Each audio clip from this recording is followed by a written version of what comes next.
அனைவருக்கும் வணக்கம். சட்டமறிவோம் நிகழ்ச்சியிலே நாம் தொடர்ந்து சந்தித்து கொண்டிருக்கிறோம். இன்றைய தினம் அரசியலமைப்பு சட்டத்தினுடைய பிரிவு 43 சந்திக்கலாம். கற்றறிந்த பேரறிவாளர்கள் அரசியல் படுத்துவதற்காக, அரசியலை நிர்ணயம் செய்வதற்காக அரசியல் நிர்ணய சபையிலே டாக்டர் அம்பேத்கர் போன்ற முதுபெரும் தலைவர்களெல்லாம் இருந்து இந்த மாபெரும் உச்சபட்ச சட்டத்தை கொண்டு வந்தார்கள்.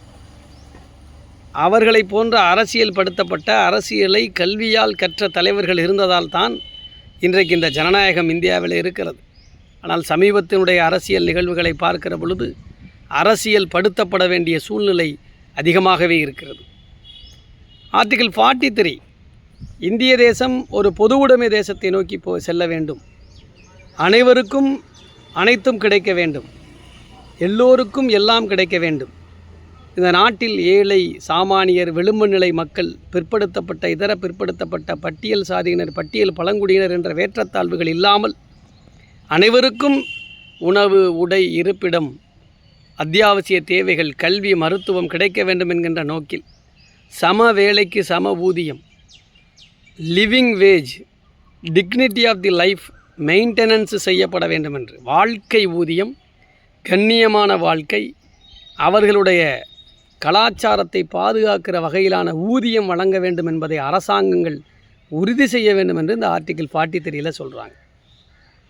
லிவிங் வேஜ் ஆர்டிகிள் 21 ஏற்கனவே சொல்லுது, தனி மனித சுதந்திரம், வாழ்வதற்கான சுதந்திரம், பேசலாம்.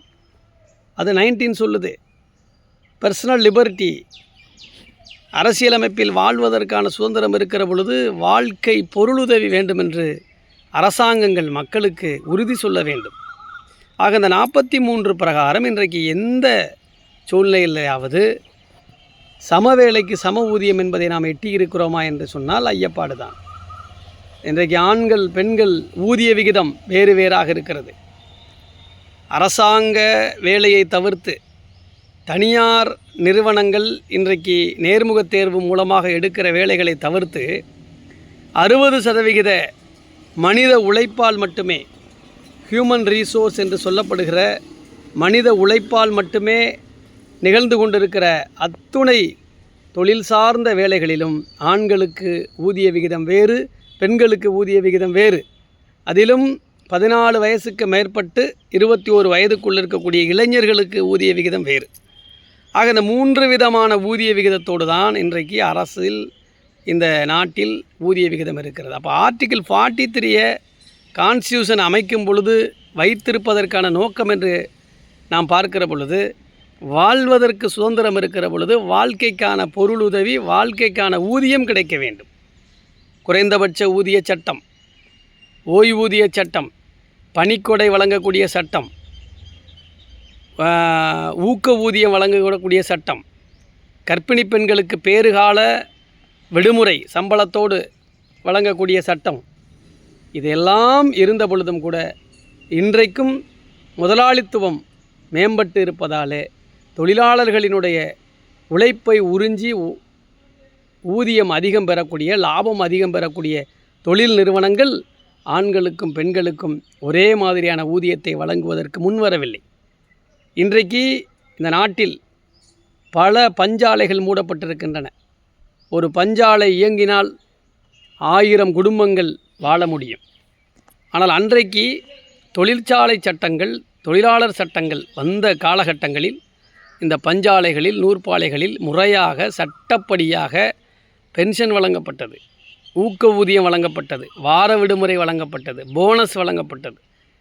ஒரு கட்டத்தில் முதலாளிகள் என்ன யோசிக்கிறார்கள், தொழிலாளர்களுக்கு ஏயா சட்டப்படி சம்பளம் கொடுக்கணும், நம்ம லாபம் ஈட்டியாச்சு, கம்பெனியை இழுத்து மூடு, அவன் ஊதிய விகிதம் கூட கேட்குறானா இழுத்து மூடிட்டு போ, கடனா மஞ்சள் நோட்டீஸை விட்டுரு, இன்சால்வன்சி சொல்லிடு, நம்மக்கிட்ட சொத்து இருக்குது விற்றுட்டு போ, டெபாசிட் போட்டு, இப்படி பல நூற்பாலைகள் மூடப்பட்டிருக்கிறது.